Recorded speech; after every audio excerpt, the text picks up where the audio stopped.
জুনের 1 তারিখ থেকে 16 তারিখ পর্যন্ত 15 তারিখ পর্যন্ত সারা বাংলাদেশে আমাদের নিম্ন আদালতগুলো দায়রা আদালতগুলো বন্ধ থাকে, সে অবসরকালীন ছুটি থাকে। সেই ছুটিটাকে বাতিল করে দেওয়া হয়েছে।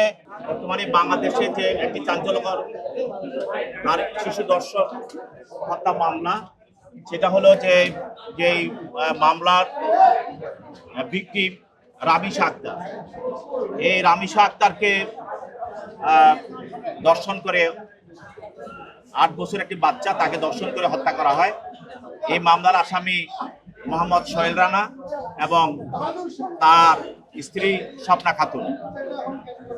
তাদের বিরুদ্ধে নারী শিশু নির্যাতন দমন আইনে পল্লবী থানায় তার পিতা স্যান্ডেলিনা সো রূপচর্চায় আভিজাত্য ভিকটিমের পিতা মামলা দায়ের করে। এই মামলায় দুইজন আসামিকে গ্রেপ্তার করে 20 তারিখ আদালতে উপস্থাপন করে এবং সেখানে আসামি সোহেল রানা সে আদালতে স্বীকারোক্তিমূলক জবানবন্দি প্রদান করে। আর তারপরে পরবর্তী তাদেরকে স্বপ্না আক্তার এবং সোহেল রানাকে জেলাতে প্রেরণ করা হয়। আপনারা ইতিমধ্যে জানেন যে এই ঘটনাকে কেন্দ্র করে দেশবাসীর মধ্যে একটি উদ্বেগ সৃষ্টি হয়েছিল। মানুষ এই বিষয়ে বিচার চাচ্ছিল। তার পিতামাতা এবং জনগণ, দেশবাসী, এমনকি আমাদের মাননীয় প্রধানমন্ত্রী এই বিষয়ে আইনগত ব্যবস্থা গ্রহণ করার জন্য আশ্বাসও দিয়েছিলেন এবং তাদের বিচারটাকে অতি তাড়াতাড়ি বিচার সম্পূর্ণ করা যায় সেই বিষয়ে উনি বক্তব্য রেখেছিলেন।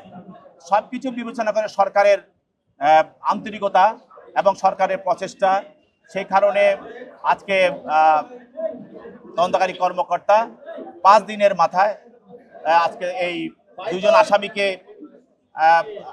আসামি করে তাদের বিরুদ্ধে অভিযোগপত্র আদালতে চার্জশিট এটা দাখিল করা হয়েছে এবং এটা বিচারের জন্য ঢাকা মহানগর এলাকার দায়িত্বে যিনি আছেন শিশু সহিংসতা দমন ট্রাইব্যুনাল বিচারক মাসুদ সালেকিন, তার আদালতে আজকে এই চার্জশিটটি গৃহীত হয় এবং 1/6/26 তারিখে পরবর্তী 1/6/26 তারিখে মামলাটি অভিযোগ গঠনের দিন ধার্য আছে।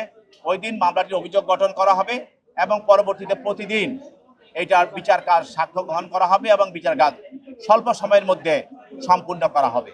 এই মাননীয় বিচারক মাসুদ সালেকিন এবং উনি সরকার এই শিশু দর্শন এবং হত্যা এটাকে গুরুত্ব সহকারে দেখে শুধু ঢাকা না, সারা বাংলাদেশে যতগুলো আদালত আছে শিশু সহিংসতা দমন ট্রাইব্যুনাল ঢাকা, তাদের যে অবকাশকালীন ছুটি অর্থাৎ 1 তারিখ থেকে জুনের 1 তারিখ থেকে 16 তারিখ পর্যন্ত 15 তারিখ পর্যন্ত সারা বাংলাদেশে আমাদের নিম্ন আদালতগুলো দায়রা আদালতগুলো বন্ধ থাকে, সে অবসরকালীন ছুটি থাকে।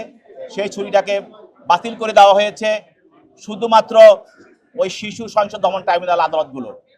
সেই জন্য এই ঢাকার যে আদালতটা আছে সেটাও খোলা থাকবে এবং উনি সেই বিচার কাজ উনি চালিয়ে যাবেন।